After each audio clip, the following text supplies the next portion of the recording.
would you do if an officer provides invalid receipts, those that won't be taken by AS due to their requirements?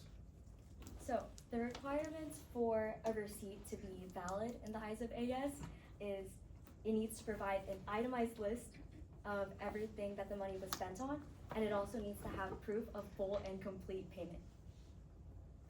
In the case that the receipt is not valid, there's two options. I have two options. So if the issue is like the receipt was cut off and maybe proof of payment isn't available, you're actually able to send like a screenshot of your bank account, and if the like itemized list that's available, the funds match with how much is on your account and it's from the same location, valid. And then second option, if the itemized list, like you're not able to see exactly what you bought, I will just advise the person that bought it to go back to the store, customer service, please get me a copy of your receipt. Perfect. Hypothetical situation. One of your directors or chairs has gone over budget after buying event supplies. Before that, you had made sure that the budget you set was not too low for them, and now they are requesting to be reimbursed. How would you handle that situation? Can you repeat the situation? Yes. Hypothetically, one of your directors or chairs has gone over the budget after buying event supplies. Before that, you had made sure when you set the budget that it was not too low for them, and they agreed. And now they are requesting to be reimbursed even though they are over the budget. How would you handle that situation?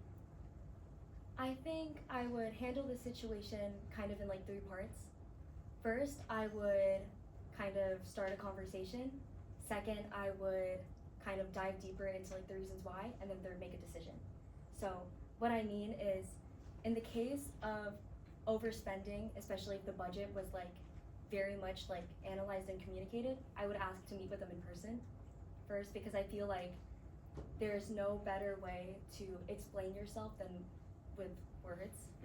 And I feel like in any situation, before you kind of like attack the problem, it's good to listen, just so our conflict can go a little smoother. So I want to hear what caused the overspending in like the person's eyes, even though it was not advised to overspend.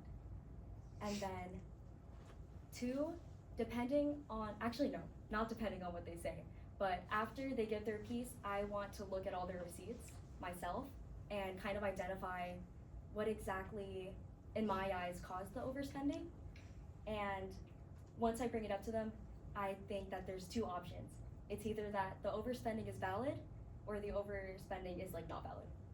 So in cases where it's valid, unavoidable, like supplies cost too much, there was no replacements, I would reimburse them, but explain to them that before you overspend, after I have like, we negotiated a budget, I need to be told that you're gonna overspend.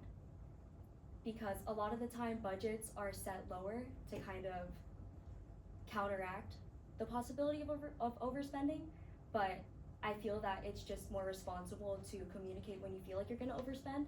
So if you do, I can tell you how much you can overspend, like how much is plausible, without like stepping into any other like boundary of anybody else's budget. And then two, if like their overspending was not valid, say they had the budget and they bought lunch, I would communicate to them that we had the protocol, we very much like talked about the budget, I'm sorry, but I cannot reimburse you for a more personal purchase. Thank you. What will be, you ready for the next one? Yes. What will be your approach to streamlining the reimbursement process? I think streamlining it starts with kind of like the protocol I said before. So before any money is given or anybody is being told that they're allowed to spend any of our money, I want to make sure that whoever is spending understands the reimbursement process. They need to understand that they need to keep the receipts. They need to understand that their budget is their budget, especially if they're like, say, a runner. And yeah, they just need to understand like within their limits and how to keep track of what they're spending to get properly reimbursed. And I think the next step is I want to not only get the receipts from them, but I want to keep like multiple copies of what they buy in multiple ways. So not only have like PDF screenshots of the receipts, because that's the only way that AS accepts them is PDF form.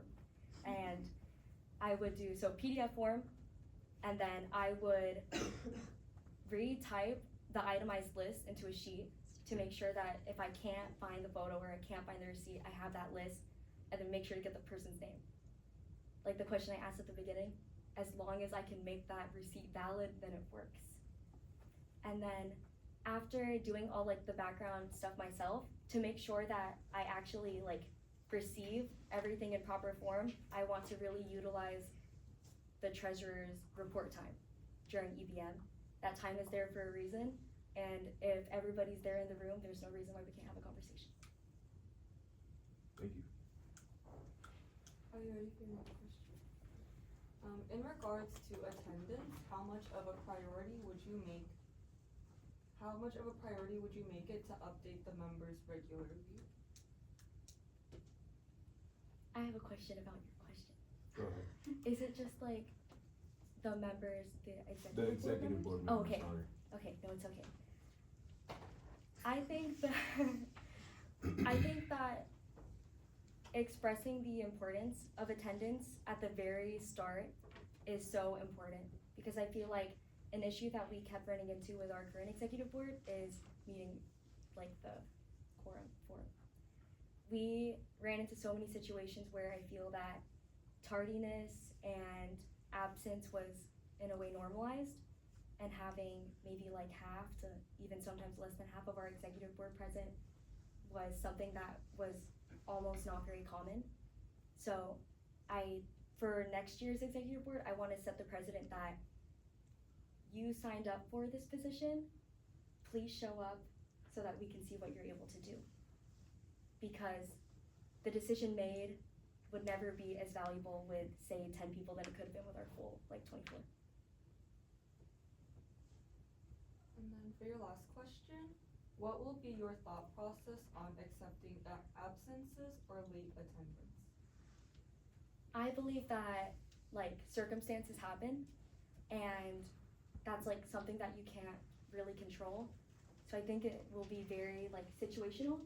But like I said before, like, setting the precedent first month, I want to be more strict on it.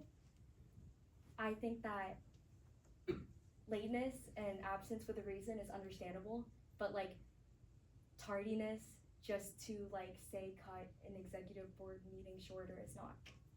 So I want to like stress that we have these meetings to talk to everybody, and it would be more beneficial if everybody was here to hear the report instead of hearing it from the ear.